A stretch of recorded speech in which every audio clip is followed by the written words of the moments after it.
এরে আল্লাহর বান্দা, এই উত্তরবঙ্গের জেলার সন্তান সন্ধ্যাবেলা ঘরের মধ্যে ঢুকে বাবারে কয় 10,000 টাকা দাও। কেন? বলে কেন নাই দাও? বাবায় জানে টাকা নিয়ে এখন জুয়ার আড্ডায় চলে যাবে, মদ পান করবে। বাবায় কয় দিব না। সন্তান উঠাইয়া বাবারে মায়ের শুরু করলো। বাবাকে এক পর্যায়ে মারতে মারতে রক্ত পড়া শুরু হয়ে গেল জমিনে। দুঃখিনী মা সন্তানের পা জড়াইয়া কাঁদে আর কয় বাবা তুই আর মারবি না, সহ্য করা যায় না। মাকে একটা লাথি মেরে সন্তান মোটর সাইকেল নিয়ে বের হয়ে গেল। মা দরজায় তালা দিছে, সন্তানের জন্য আর জীবনে দরজা খুলবো না, এই সন্তান আর চাই না। মা আল্লাহর কাছে কান্না করে, ও মালিক,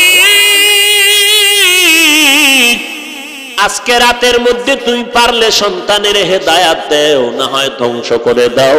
এই সন্তান আমার দরকার নেই রে মালিক। রাত গভীর হয়ে যাচ্ছে, সন্তানটা মোটর সাইকেল চালাইয়া রাস্তা দিয়ে যাইতেছে। হঠাৎ করে দেখে রাস্তার পাশে একজন আল্লাহওয়ালা মা বাবার মোহাব্বতের বয়ান করে। যুবক ব্রেক ধরে হুন্ডাটা থামাইয়া বয়ান কানে লাগাইছে। লাগাইয়া দেখে এত মজা লাগতেছে, এবার হুন্ডা তালা মাইরা ময়দানের পেছনে বসে গেল। আল্লাহর ওলি বয়ান করলেন, মা বাবা এত দামি সম্পদ। আমার নবী একদিন দেখে মাঠের মধ্যে বিকাল বেলা সন্তানেরা খেলতেছে। মায়ার নবী দেখতেছেন সন্ধ্যা ঘনিয়ে গেল, সন্তানের ছেলেদের বাবার আইসা সন্তান নিয়ে ঘরে গেল। মা নবী আমার মায়ার নবী ডানে তাকায় বামে তাকায়, বাবারে তালাশ করে, বাবারে দেখেন। আমেনা দৌড়াইয়া গিয়া কয়, দেখছুনি আমার সন্তান মোহাম্মদের? কয় দেখি নাই, তবে একটা বাচ্চা দেখলাম। বাবারে তালাশ করে আর চোখের পানি ছেড়ে কান্না করে। মা আমেনা দৌড়াইয়া মায়ার নবীরে কোলের মধ্যে জড়াইয়া বলে, চল বাবা। নবী কয়, মা বলো আমার বাবায় কই? অন্য সন্তানেরা বাবার কোলে উঠলে আমি তো দেখলাম না। মা আমেনা কান্না করে কয়, সন্তান তোমার বাবা তুমি দুনিয়াতে আসার আগে বিদায় হয়ে গেছে। নবী আমার কান্না করে, মা চলো বাবার কবর কই? বাবার কবরের কিনারায় গিয়ে সালাম জানাবো। দাদা আব্দুল মুত্তালিবের অনুমতি নিয়া বাবার কবর দেখতে নবী আমার রওয়ানা। মা সাথে আর উম্মে আয়মান দাসী সহ রওয়ানা। কবরের কিনারায় গিয়ে আমেনা কয়, ওই গাছের নিচে তোর বাবার কবর। মায়ার নবী লাফ দিয়া কবরের কিনারায় গিয়া চোখের পানি ছেড়ে হাউমাউ করে কান্না করে। আল্লাহ কয়, জিব্রাইল যাও আমার নবীরে ফিরাইয়া দেও, আমি কান্না সহ্য করতে পারি না। মা আমেনা সহ নবী সহ এবার আবার মক্কায় রওনা। কিছু দূর যাওয়া মাত্র মা আমেনা কয়, আমাকে বিছানায় দেও, আমার পেট ব্যথা শুরু হয়ে গেল। মা আমেনা চিৎকার দিয়া কান্না করে আর বলে, আমার বোধহয় শেষ বিদায়ের আওয়াজ। মায়ার নবীরে ডেকে বলে, রে মুহাম্মদ আর বুঝি মাকে সুস্থভাবে দেখতে পারবা না? মন ভরে দেখে নাও। মনের মতো মা বলে ডেকে নাও, আর ডাকতে পারবা না। এবার নবী কান্না করে, হে মালিক, বাবারে দেখতে গিয়া মা হারাইয়া আজ আমি এত অসহায়। দাদা আব্দুল মুত্তালিব অপেক্ষা করে, কই আমার নাতি এখনো কেন আসে না? হঠাৎ করে নজর করে দেখে মানুষ পাঠাইলাম 3 জন, দেখা যায় এখন 2 জন। কিনারায় গিয়া দাদার গলা জড়ায় কাঁদে আর কয়, দাদা বাবারে দেখতে গিয়া মা হারাজ বড় অসহায় হয়ে গেল। এরে নবীরা আশেক উম্মতের দল, ওই মা বাবা কত সম্পদ। যার মা নাই তার কাছে জিজ্ঞাসা করো, মা বড় কত সম্পদ, বাবা কত বড় সম্পদ। এমন একটা রাত নাই যে মা বাবা টেলিফোনে খবর নেয় না, কেমন আছো বাবা, কখন খানা খেয়েছো। রাতের বেলা অসুস্থ ছিলাম, রাতের বেলা ঘুমাইতেছি না, আমি অসুস্থ, কেউ নাই ঘরে, আমার বাবায় ঘুমায়, ভাই বোনেরা ঘুমায়। কিন্তু রাতের গভীরে দেখি মা ঘুমায় না, সারা রাত আমাকে বসে বসে পাহারা দিয়েছে।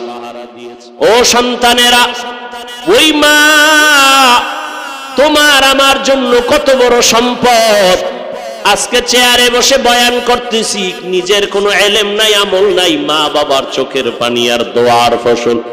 ও সন্তান, আজকে পরীক্ষায় তুমি ভালো নাম্বার পাইবা, তাও মা বাবার দোয়া ছাড়া সম্ভব না। মা বাবার চোখের পানি আর দোয়ার কারণে আজ তুমি টাকার মালিক, বাড়ি গাড়ির মালিক।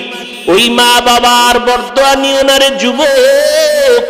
ওই সন্তান বয়ান শুনি এক পর্যায়ে এত কান্নাই শুরু করলো, কান্নার এক পর্যায়ে বেহুশের মতো হয়ে গেল। মোনাজাতের পরে যুবকটা দৌড়াইয়া আল্লাহর ওলির কাছে গিয়া পা জড়ায় বলে, হুজুর আমারে তওবা করায় দেন, আমি আর জীবনে কোনো অন্যায় করব না। আজ আমি মায়ের সাথে বাবার সাথে চূড়ান্ত বেয়াদবি করেছি, আজ আমার এই অপরাধ বুঝি ক্ষমার যোগ্য হবে না। আল্লাহর ওলি তওবা পড়াইয়া দিলেন। যুবক এবার ওয়াদা করে রওয়ানা, বাড়ি গিয়া বাবার পা জড়ায়া ধরে তওবা করবে, মার কাছে গিয়া তওবা করবে। যুবক সন্তান বাড়ির দরজায় রাতের গভীর, মা দরজা খুলবে না। তোর মতো সন্তান আমি চাই না রে বাবা। যতবার দরজা ধাক্কা দেয় দরজা খুলে না, মা দরজা খুলে দাও, বাবার কাছে যাব। মায়ের অন্তরে ভয়, না জানি আবার কোনো দুর্ঘটনা ঘটে ফেলায় এই সন্তান। সন্তান কান্না করে, মা বেয়াদবি মাফ করে দাও, আমি বোধহয় বাঁচবো না, তবে আজ যে অন্যায় করেছি মাপ চাওয়ার মতো একটু রাস্তা করে দাও। আমার মতো অন্যায়কারী জমিনে কেউ নাই মা, আজকে আমি ক্ষমা চাইতে আসছি, আজ আমি তওবা করার নিয়তে আসছি, তুমি রাস্তাটা খুলে দাও। এরে যুবকেরা, এই ময়দানে যারা আছো অনেকের মা নাই, বাবাও নাই। এই মহামারী করোনায় কত সন্তান মা হারা, বাবা হারা, অসহায়। কত মা বাবা সন্তান হারা অসহায় হয়ে গেল। ও যুবকেরা, কয়দিন আর দুনিয়ার বাহাদুরি করবা? ওলামায়ে আহলে হকের পরামর্শ নিয়ে এখনো তওবা করে আমল করা শুরু করে দাও। আজকে তুমি বাহাদুরি করো, টাকার মালিক, বাড়ি গাড়ির মালিক, ক্ষমতার মালিক রে বাবা। আমি আলেম, আমি বক্তা, আমি মুফাসসির, আমি মুহাদ্দিস, আমি প্রিন্সিপাল, আমি মুফতি সাহেব, কিন্তু মাথা নত করে একটা মিনিট চোখ দুইটা বন্ধ করে একটু খেয়াল করে দেখো, যেদিন মরণের ডাক আসিয়া যাবে, আজরাইল জানটা নিয়ে যাবে, ওই দিন তোমার আমার জন্য তিনটা সাদা কাফন সবার বেলায় কেট বানাইয়া ঢুকাইয়া দিবে তোমারে আমারে। কে বক্তা, কে শ্রোতা, কে ধনী, কে গরিব, ওই কাফনে ঢোকার পরে আর কোনো চিহ্নই থাকবে না। আমাকেও যেমন তিনটা সাদা কাফন, তোমাকেও তেমন তিনটা সাদা কাফন দেওয়া হবে। কে টাকাওয়ালা, কে গরিব, কোনো ভেদাভেদ নাই, সবার কাফনের কালার সমান। একই নিয়মে জানাজা পড়াইয়া, একই নিয়মে কবরের মধ্যে রাখিয়া মাটি দিয়া সবাই চলে যাবে। আজ আমার ভক্তবৃন্দের অভাব নাই, আমার বন্ধুর অভাব নাই, কিন্তু যখন মরিয়া কবরে চলে যাব সবাই রাখিয়া যাবে, কেউ আমার সঙ্গে যাবে না। ওই কবরে রাখার পরে মদিনার নবী বলেন, তিনটা প্রশ্ন সবাইকে করা হবে। আমাকেও যেমন তিনটা প্রশ্ন, আপনাদেরও একই প্রশ্ন করা হবে। রবের পরিচয় দাও, ধর্মের পরিচয় দাও, রাহমাতুল লিল আলামিনের পরিচয় দাও। মদিনার নবী বলেন, দুনিয়াতে যারা রবের গোলামি করে যাবে তারা কবরে গিয়া বলবে রব্বি আল্লাহ। দুনিয়াতে যারা ইসলাম মেনে যাবে তারা বলবে দীনিয়াল ইসলাম, আমার ধর্ম ইসলাম। দুনিয়াতে যারা নবীর সুন্নতের আমল করবে, আঙ্গুলের নখগুলো কেমনে রাখবা সেখানেও নবীর সুন্নত যারা মানবে, মাথার চুলগুলো কেমনে রাখবা সেখানেও নবীর সুন্নত যারা মানিয়ে চলবে, জুতা দুইটা কেমনে পায়ে পরবা সেখানেও নবীর সুন্নত যারা মেনে চলবে, বাথরুমে কেমনে ঢুকবা বের হইবা সেখানেও নবীর সুন্নত যারা মানবে, ওরা নবীরে দেখাইয়া বলবে চিনো। সুন্নতের আশিক নবীকে দেখা মাত্র চিনে ফেলবে আর বলবে ইনি আমার মায়ার সেই নবী। যেই নবীকে দেখতে পারি না, ওলামায়ে কেরামের বয়ান শুনিয়া নবীর আদর্শের টুপি পরলাম, দাড়িটা লম্বা করলাম, আমার আল্লাহ ডাক দিয়া বলবে ফেরেশতা আমার বান্দারে আর কষ্ট না দিয়া এখনই বেহেশতের বিছানাটা দাও, 3.5 হাত কবর বালাখানা বানাও, জান্নাতের সাথে রাস্তা খুলে দাও। আমার বান্দা দুনিয়াতে কষ্ট করেছে, আরামে ঘুমাতে পারে না, আমার বান্দাকে রাস্তা খুলে দাও, আমার বান্দা এখন আরামে ঘুমায় যাবে।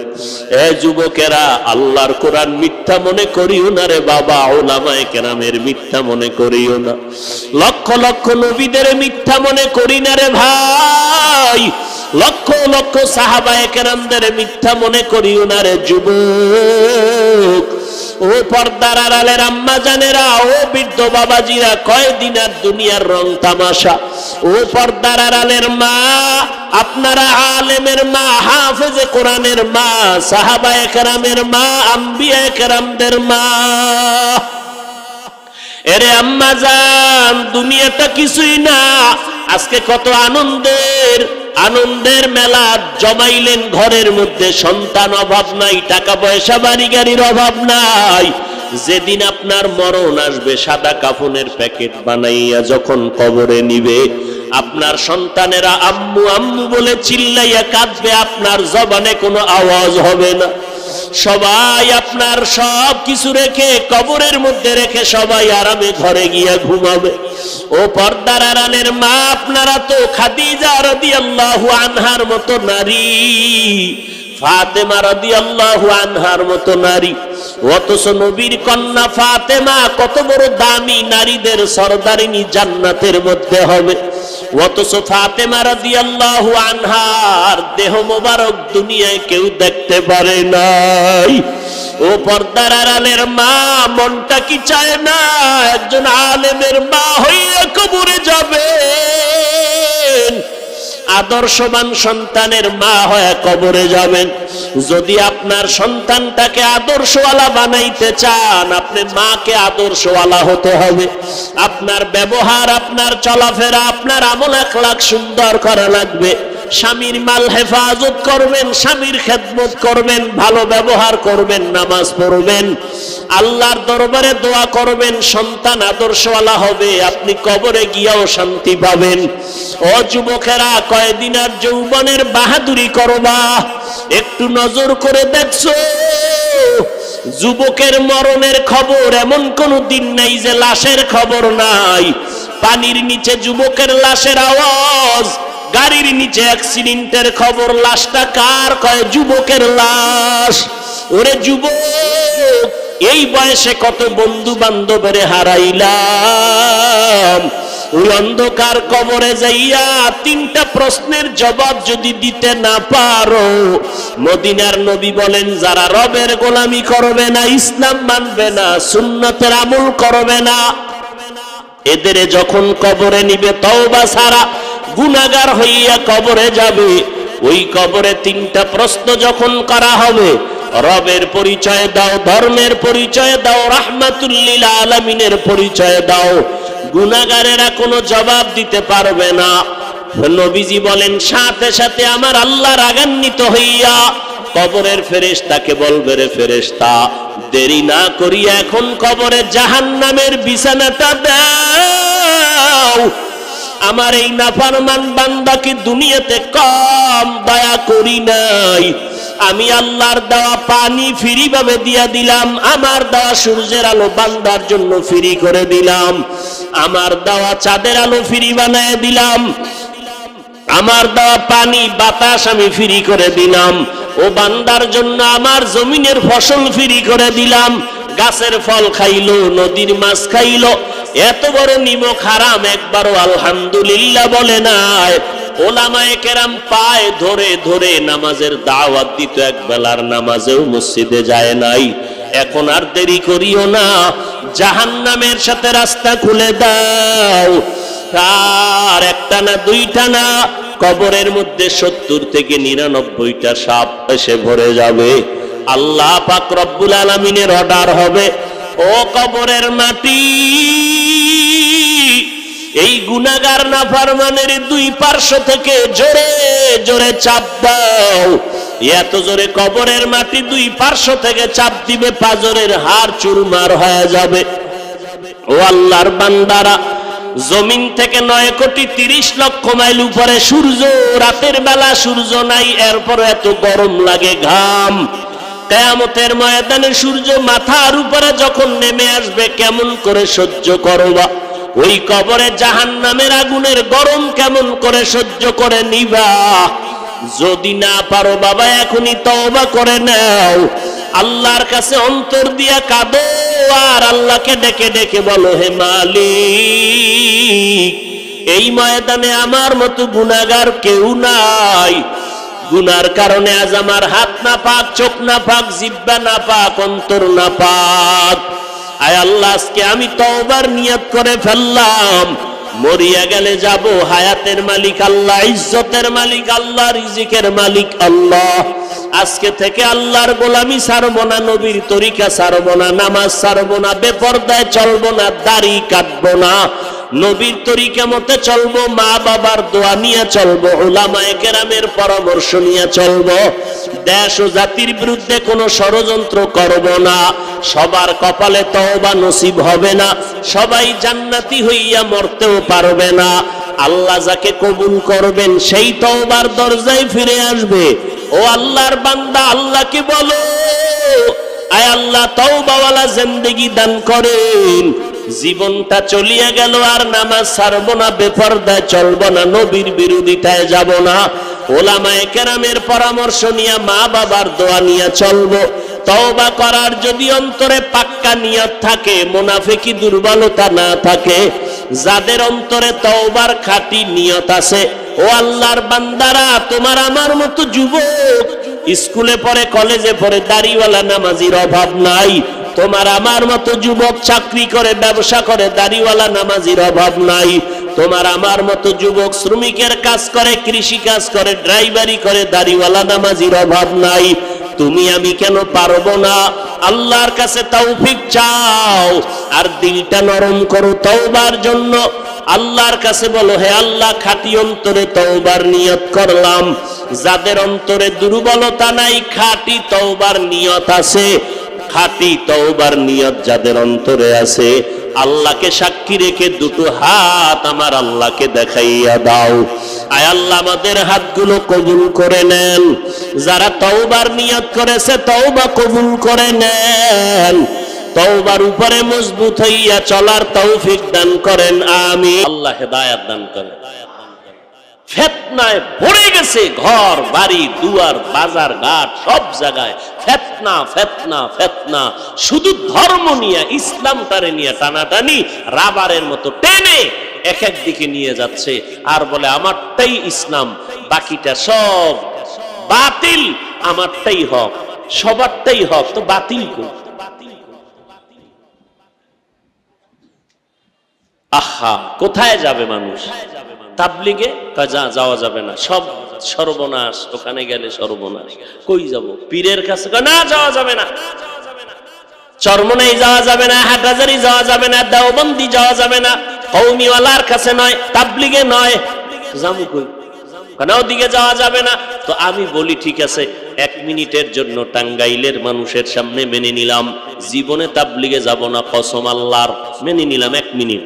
তাবলিগে যাব না, চরমনাই যাব না, উজানি যাব না, বাহাদুরপুর যাব না, নানুপুর যাব না, কোনো পীরের কাছে যাব না, কওমি মাদ্রাসায় যাব না, দেওবন্দীদের কাছে যাব না, তাবলিগে যাব না, কওমিওয়ালার কাছে যাব না, হাটহাজারী যাব না। এবার ঠিকানা দেও, আমরা যাব কই? এমন একটা ঠিকানা দাও যেখানে গেলে দাড়ি বিহীনওয়ালা দাড়িওয়ালা হবে, যেইখানে গেলে সুদখোর সুদ ছেড়ে দিবে, যেই ঠিকানায় গেলে পাগড়ি বিহীন পাগড়িওয়ালা হবে, যেই ঠিকানায় গেলে মানুষের মোনাজাতে কান্না আসবে, মদিনার নবীর সুন্নাত আলা হবে, মানুষগুলো মানবিক চিন্তায় চলবে, আল্লাহর মোহাব্বত নিয়ে চলবে, কান্নাওয়ালা জিন্দেগি তৈরি হবে, সাহাবায়ে কেরামের আদর্শ মেনে চলতে পারবে। এমন একটা ঠিকানা দাও। যাব না চরমনাই, যাব না তাবলিগে। ঠিকানা দাও কোথায় গেলে নবীর দাড়িওয়ালা হওয়া যায়, কোন ঠিকানায় গিয়া বয়ান শুনলে কান্নাওয়ালা হওয়া যাবে, সুদ ছাড়া যাবে, ঘুষ ছাড়া যাবে, হারামখোর থেকে হালালখোর হওয়া যাবে। ঠিকানাও দিবা না, এই পথেও যেতে দিবা না, তাহলে আমি বুঝবো তুমি ইসলামের বড় দুশমন। ঠিকানা দাও, যাব না চরমনাই, যাব না জীবনে তাবলিগে। কই গেলে দাড়িওয়ালা হবে, দাড়িবিহীনওয়ালারা কার বয়ান শুনলে চোখে পানি আসবে, এরকম একটা ঠিকানা দাও। তুমি ঠিকানাও দিবা না, এদিকেও যাইতে দিবা না। কি পাইছো? কি চাও তুমি?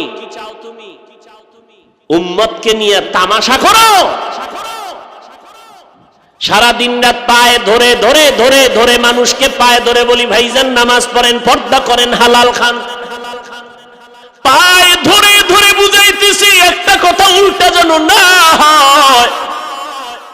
মাঝে মাঝে দুই একটা কথা উল্টা হয়ে গেল নাকি, এজন্য বারবার ক্ষমা চাই ভাইজানেরা, মনে কষ্ট নেবেন না, মাফ করে দিয়েন। আবার মুনাজাতে আল্লাহর কাছে মাফ চাই, আল্লাহ মাফ করে দেন। ও ভাইজানেরা, এত চিল্লাই ফজরের পরে বয়ান, জোহরের পরে বয়ান করে আসলাম বগুড়া এলাকায়। এই রকম প্রতিদিন 12টা মাস দৌড়াইতেছি। আগে তো নভেম্বর, ডিসেম্বর, জানুয়ারি ছাড়া ওয়াজ মাহফিল দেখাই যাইতো না। এখন 12 মাস এমন একটা দিন আমার বাদ নাই যে ওয়াজ নাই। ফজরের পরে, জোহরের পরে, আসরের পরে, মাগরিবের পরে বয়ান কইরা কি কই। ও যুবকেরা ভালো করে শুনো রে বাবা, যদি ভুল বলি দাঁড়াইয়া আমাকে ধরায় দাও, আমি তওবা করে নিব কানে ধরে। কিন্তু সমালোচনা করিয়া নিজের কপালটা পুরিও না রে বাবা। আমি বয়ান করিয়া তো এই কথা বলি না চরমনাই না গেলে গুনাহ হবে, একবারও বলি না তাবলিগে না গেলে গুনাহ হবে, এই কথা জীবনে বলি না। পাঁচকল্লি মাথায় না দিলে গুনাহ হবে, একবারও বলি নাই। কওমি মাদ্রাসায় না পড়লে গুনাহ হবে, একবারও বলি না রে বাবা। কি বলি, যা কিছু বলি সব বলার মাকসাদ আর স্লোগান হলো দুইটা। জীবনে যতদিন থাকবা গোলামি করব আল্লাহর, আর আদর্শ মানব মদিনাওয়ালা নবী।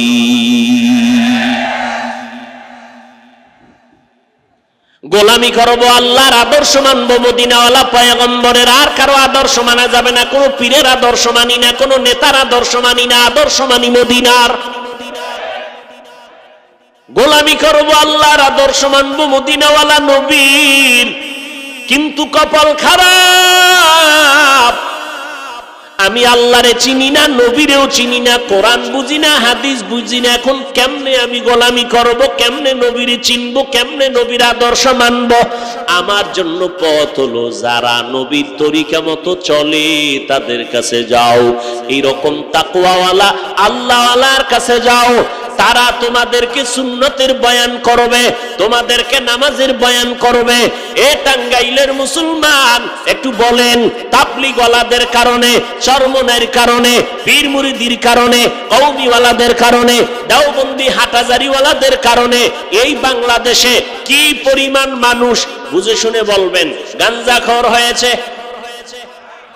বেনামাজি হয়েছে। বুঝে শুনে বলেন, থাকলে বলেন যে আমাকে এলাকায় 13 জন চরমনাই যাওয়ার পরে এখন নতুন করে গাঞ্জা খায়। তাবলিগে যাওয়ার কারণে আগে বিড়ি টানতে, এখন মদ টানে। হ্যাঁ, নাই? সবাই একমত? বড় এই যে জমিনের মধ্যে আমাদের মতো হুজুর টুজুর না, লক্ষ লক্ষ ইংরেজি পড়ুয়া সাধারণ মুসলমান নামাজ পড়তো না, রোজা রাখতো না, পর্দা করতো না।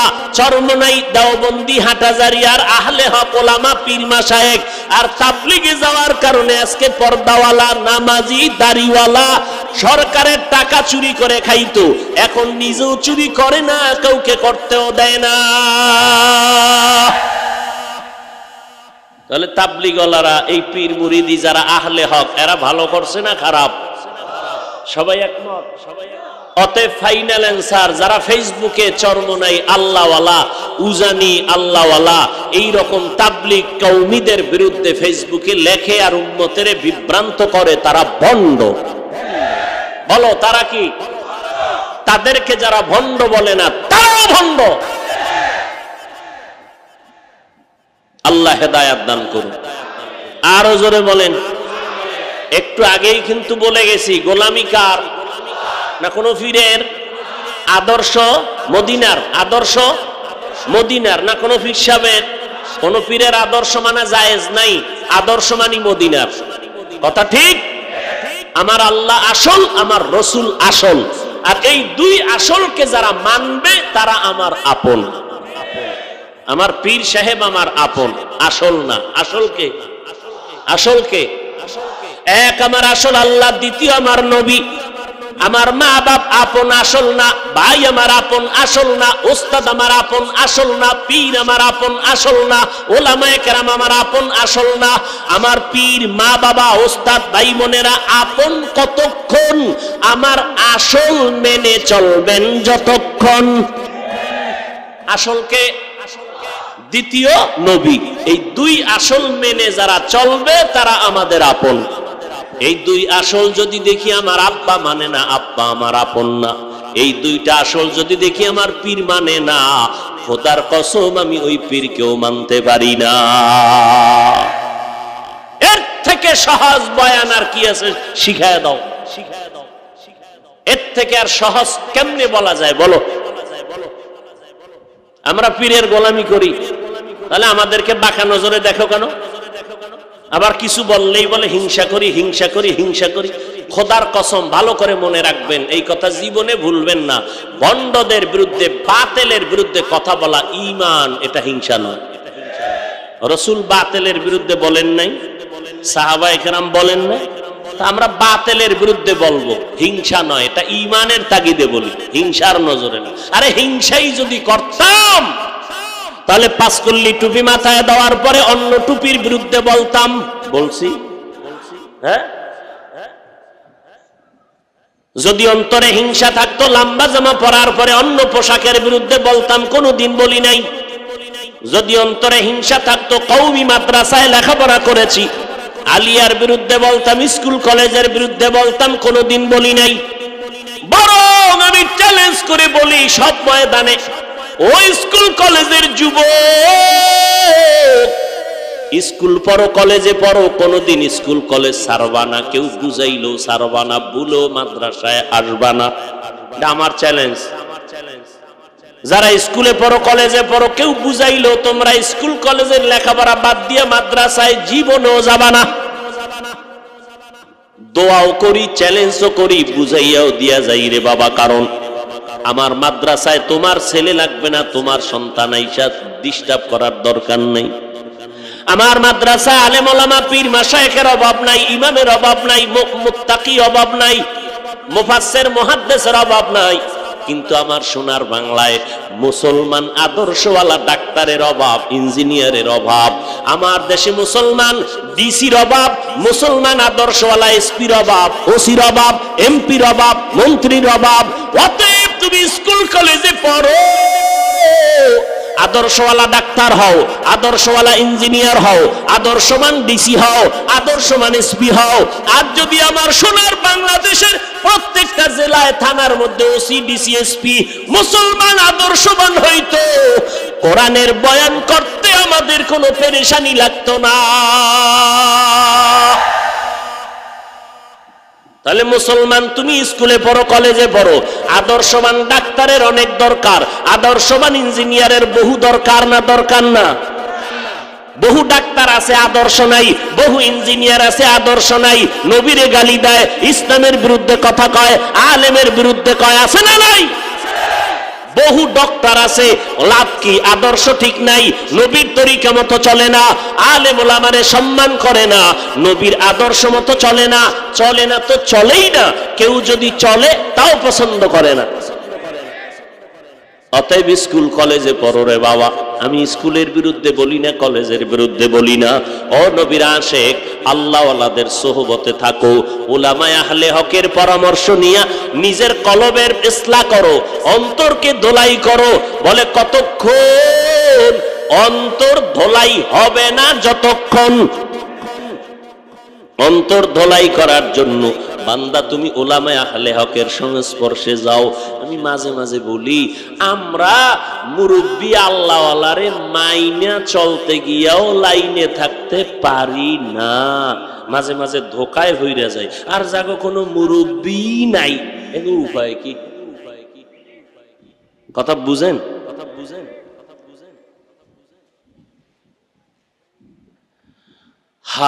আল্লাহ হেদায়েত না দিলে কিছু করার নাই।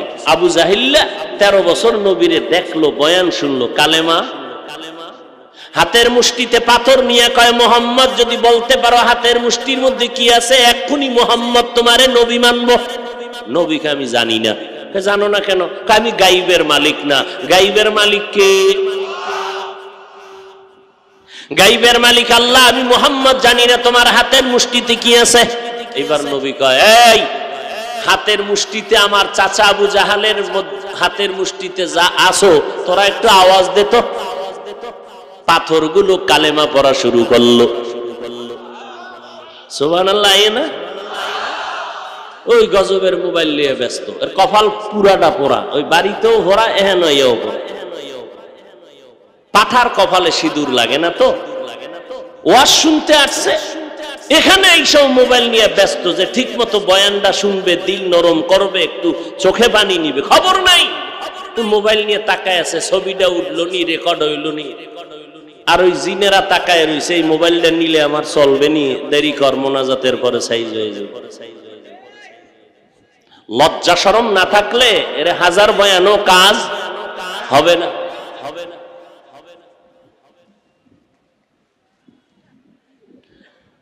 আহা, বিনা কারণে ছবি তোলা হারাম। সমস্ত দুনিয়ার ওলামায়ে কেরাম একমত। এই ছবি তুলো কেন? কয় এমনি, স্পষ্ট কবিরা গুনাহ, হারাম। আর আলেমরা পাগল হয়ে গেছে ছবি তোলার জন্য। আমনে গো কম কসু পাগল হয়ে গেছে মোবাইল নিয়ে, ছবি একটা কেমনে তুলি। আমার ছবি তোমার মা দেখবে, তোমার বোনেরা দেখবে, হালাল না হারাম? তুমি ছবি তুলো কেন? তোমার যদি বয়ান নেওয়ার ইচ্ছা থাকে, তাহলে মিডিয়াওয়ালারা রেকর্ড করতেছে, তাদের রেকর্ড সুন্দর হবে, ওখান থেকে তুমি ডাউনলোড করে নিও। তুমি বসে বসে আকাম করো কেন? কপাল ফুটতে হবে তো। এই জন্য বয়ে বয়ে মোবাইল নিয়ে গজবে পড়ে আসো। কারণ ভাত না দিলে কলিজা ঠান্ডা, যদি মোবাইল দেয় সারা রাত মোবাইলের মোরাকাবায় কাটায় দেয়। নামাজ নাই, রোজা নাই, মা নাই, বাপ নাই, সন্তান নাই, স্ত্রী নাই, সব ধ্বংস করে ফেলেছে এই গজবের মোবাইল।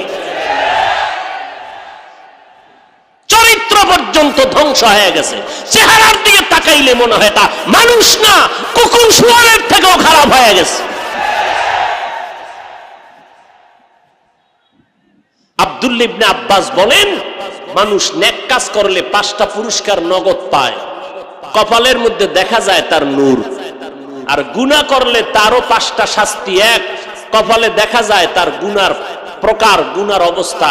যাদের চোখ খোলা, তাকওয়ার চোখ আছে, এরা কপালের দিকে তাকাইলেই বুঝতে পারে এটা হারামখোর না হালালখোর, এটা জিনাকার না এটা আরেকটা ভালো মানুষ। কপালে তাকাইলেই বোঝা যায় এর গুনার হালাত কেমন। আল্লাহ হেদায়েত দান করুন। পাগল এই মোবাইল নিয়ে, পাগল আর পাগল। আর কিছু মানুষ রূপী হায়ওয়ান, এরা বসে আছে যে মোবাইল কেমনে হাতের থেকে চুরি করে নিবে। অজের ভ্যান্ডেল আইছে মোবাইল চুরি করতে, আছে না নাই? ওই মোনাজাতের ঘরে একদল মানুষ আসবে, একটু মুসাফা করবে, সাক্ষাৎ করবে হুজুরের সাথে। মা সাক্ষাৎ করতে ওই কোনায় বই একজনে কান্দে, হ্যাঁ কান্দে, কিও কয় নাই, কি নাই, কয় নাই। পকেটে হাত দিয়ে দেয় খালি, মানি ব্যাগও নাই, মোবাইলও নাই। রেকর্ড করলি কয় আমও গেছে, সালাও গেছে। পুরা সময় এটাই বৃথা। আল্লাহ হেদায়েত দান করুন। আরো জোরে বলেন, ইয়া আইয়ুহাল্লাযীনা আমানুত্তাকুল্লাহ। কাকে ভয় করব? হারকে দারাত খৌফে হক দার দিল মদাম জান্নাতুল মাওয়া দেহত উরা মাকাম জুজবা হাকচি জে মখাজ ইনসুজা ফজলে উ আমসতে দর জুমলা জাহা। আল্লাহ তাআলা বলেন আমাকে ভয় করো আর সত্যবাদী যারা। সত্যবাদী কারা কয়? যারা সত্য কথা কয় তারা। আরে অনেক হিন্দুতেও তো সত্য কথা বলে, এই জন্য কি সে সত্যবাদী? না, এই জমিনে সত্যবাদী একমাত্র প্রথম প্রধান সত্যবাদী আমার পয়গম্বর। কেমন সত্যবাদী? আমার নবী, যিনি 63 বছর জীবনে ভুলেও একটা মিথ্যা কথা বলেন নাই। এই যুবকেরা, একজন নেতার নাম কত জীবনে মিথ্যা কয় নাই? বলেন কি হুজুর? এই মিথ্যা কইয়া ভিতরে ঢুকছি মাত্র। মিথ্যা কথার ফাউন্ডার হলো গজবের মোবাইল। ঘরে বইয়াও কয় আমি ঘরে নাই। আসেনি? কত মিছা কথা মোবাইলে শিখায়। অথচ আমার মায়ার নবী জীবনে একটা মিথ্যা কথা বলেন নাই। বেঈমানেরা পর্যন্ত আমার নবীর সততার কারণে উপাধি দিয়েছিল কি? ওই নবীর চিনলেন আরে যুবক, কেমন মায়ার নবী আমার। যেই নবী রাস্তা দিয়ে হাঁটতেছেন, মেঘের খণ্ড ছায়া দেয়, সূর্যের গরম যেন নবীরে কষ্ট না দিতে পারে। কেমন মায়ার নবী পাইছো রে নবীর আশিক। মায়ার নবীর ঘাম থেকে মেশকের ঘেরান। আম্মা জান আয়েশা বলেন আমরা নবীর ঘাম বোতলে ভরে রাখতাম, আর বড় বড় অনুষ্ঠানে আমরা আতর হিসাবে ব্যবহার করতাম। নবী যেখানে কদমটা রাখতেন, দীর্ঘদিন পর্যন্ত এই জায়গা থেকে মেশকের ঘ্রাণ পাওয়া যাইত। আমার নবীর শরীরের মধ্যে মশা মাছি কখনো পড়তো না, হারাম ছিল। আমার নবী রাস্তা দিয়ে যখন হাঁটতেন, দুপার্শ্বের গাছ নুইয়া নুইয়া নবীরে সালাম জানায়, এরে নবীর আশিক, আজকে নবীরে চিনলেন না রে বাবা। অথচ বিধর্মীর ঘরে জন্ম নিয়া আজ আমার নবীর আদর্শ দেখা কত বিধর্মী কালেমা পড়ে মুসলমান হয়ে গেল। ভারতের শিবশক্তি স্বরূপজি অক্সফোর্ড বিশ্ববিদ্যালয় থেকে ডক্টরেট ডিগ্রি নিল। টাকার অভাব নাই, কিন্তু মদিনাওয়ালার আদর্শে পাগল হইয়া মুসলমান হয়ে গেল। এরে নবীর উম্মতের দল, ওই পাকিস্তানের সন্তান মাইকেল জ্যাকসন, দেখছো একটা গান গাইলে $1 কোটি ছিল তার একটা গানে হাদিয়া। বাঁচতে পারে নাই, ওয়াদা করেছিল 150 বছরের আগে মরব না। এই ওয়াদা কইরা অল টাইম 20 থেকে উপরে ডাক্তার তারে পাহারা দিত, অল টাইম খানা চেক করে খাইতো শতবার। কিন্তু 50-এর কোঠায় যখন মাইকেলের পা পড়ে গেল, মাইকেল ঘুমাইয়া গেছে, চতুর্দিকে ডাক্তার পাহারা দেয়। 150 বছরের আগে যেই মাইকেল মরবে না বলে প্রস্তুতি গ্রহণ করলো, হঠাৎ করে ডাক্তারেরা দেখে ঘুমের মধ্যে জান চলে গেল। ডাক্তার কান্দে, বুঝতে পারি নাই কখন আজরাইল এসে জীবন নিয়ে গেল। এরে যুবক, কয়দিন আর বাহাদুরি করবি? কিসের বাহাদুরি করো রে বাবা? টাকার বাহাদুরি, ক্ষমতার বাহাদুরি না, না। তোমার আমার থেকে বড় বাহাদুর নমরুদ, হামান, ফেরাউন, কারুন, সাদ্দাত কই গেল? এদের তো কোনো অস্তিত্ব নাই। আজকে তুমি কিসের বাহাদুরি করো? শিক্ষার বাহাদুরি করো রে বাবা। আমি স্কুল কলেজের ছাত্রদের মাঝে মাঝে বলি, এরে যুবক, যাদের লেখা বই পড়িয়া ইংলিশে কথা কও, এই বইটা যে লেখছে তার আদর্শটা কত ভালো হওয়ার কারণে আজকে সব ছাত্ররা তার বই পড়ে। তোর মতো গাঞ্জাখোর হইলে আর বই জীবনে কেউ পড়তো না। তোর মতো মোবাইল চালানেওয়ালা হইতে জীবনে আর বই পড়তো না। তুই মরে যাবি। এরা জীবনটাকে কি গড়াইয়া গেলেন, মরিয়াও গেলেন, মরিয়া অমর হয়ে থাকলেন। তার লেখা বই সব কলেজের ছাত্ররা পড়ে, ছাত্রীরা পড়ে, শিক্ষিত হয়। তাহলে যার লেখা বই পড়িয়া শিক্ষিত হইলি, তাদের চরিত্র কেমন ছিল, তাদের আদর্শ কেমন ছিল? তোমার মনটা চায় না যে তুমি মরিয়া গেলে মানুষ দোয়া করবে? তোমার কি এমন একটা ব্যবহার কোন মুরব্বী পাইছে?